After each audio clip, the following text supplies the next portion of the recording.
সংবিধান স্থগিত করে সিরিয়ার ডি ফ্যাক্টো লিডার সিরিয়ার আন্দোলনে নেতৃত্ব দেয়া আহমেদ আল শারাকে অন্তর্বর্তীকালীন সরকারের প্রেসিডেন্ট হিসেবে ঘোষণা করা হয়েছে। আর ক্ষমতায় এসেই সিরিয়ার নতুন শাসক আহমেদ আল শারা দেশটির সামরিক ঘাঁটি ব্যবহারের বিনিময়ে ক্ষমতাচ্যুত প্রেসিডেন্ট বাশার আল আসাদকে ফেরত দিতে রাশিয়ার প্রতি আহ্বান জানিয়েছেন। বিদ্রোহ পরিবর্তিত পরিস্থিতিতে বুধবার উচ্চ পর্যায়ের একটি রুশ প্রতিনিধি দল দামেস্ক সফরে এলে এই আহ্বান জানানো হয়।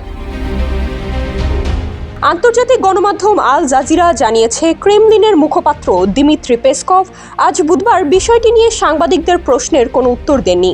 এর একদিন আগে রাশিয়ার উচ্চ পর্যায়ের একটি প্রতিনিধি দল সিরিয়ার নতুন শাসক আহমেদ আল শারায়ের সঙ্গে বৈঠক করেছে। রাশিয়ার দীর্ঘদিনের মিত্র বাশার আল আসাদ গৃহযুদ্ধের সময় রাশিয়ার সহায়তায় তিনি সিরিয়ার ক্ষমতায় ছিলেন, কিন্তু গত বছরের শেষের দিকে বিদ্রোহী গোষ্ঠী HTS এর নেতৃত্বে বিদ্রোহীদের আকস্মিক এক অভিযানে ক্ষমতাচ্যুত হয়ে রাশিয়ায় পালিয়ে যান বাশার আল আসাদ। তারপর থেকে তিনি মস্কোয় অবস্থান করছেন। বিভিন্ন সংবাদ সূত্রের বরাত দিয়ে CNN আরও জানিয়েছে, শারা দাবি করেছেন আসাদকে ফেরত পাঠানোর পাশাপাশি সিরিয়ায় পুনর্গঠন ও পুনরুদ্ধারে সহযোগিতা করার জন্য রাশিয়াকে ক্ষতিপূরণও দিতে হবে। এদিকে মিত্র আসাদের পতন ঘটলেও সিরিয়ায় তার্তুস নৌঘাঁটি এবং খমেইমিম বিমান ঘাঁটি ধরে রাখতে চায় রাশিয়া।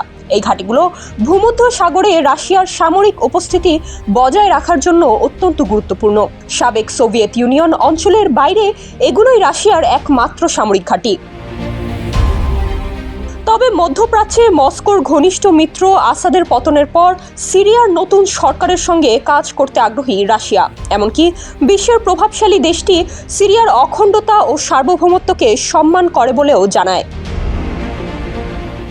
সিরিয়ার সূত্র রয়টার্সকে জানিয়েছে, রাশিয়া সিরিয়ায় তাদের ভুল স্বীকার করতে নারাজ এবং দুই পক্ষ এখনও কোনো চূড়ান্ত চুক্তিতে পৌঁছায়নি, শুধুমাত্র আলোচনা চালিয়ে যাওয়ার বিষয়ে সম্মত হয়েছে।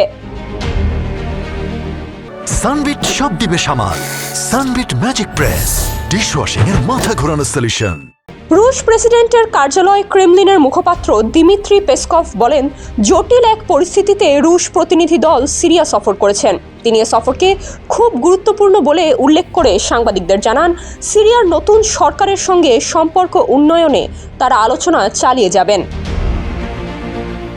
ডেস্ক রিপোর্ট, সমকাল।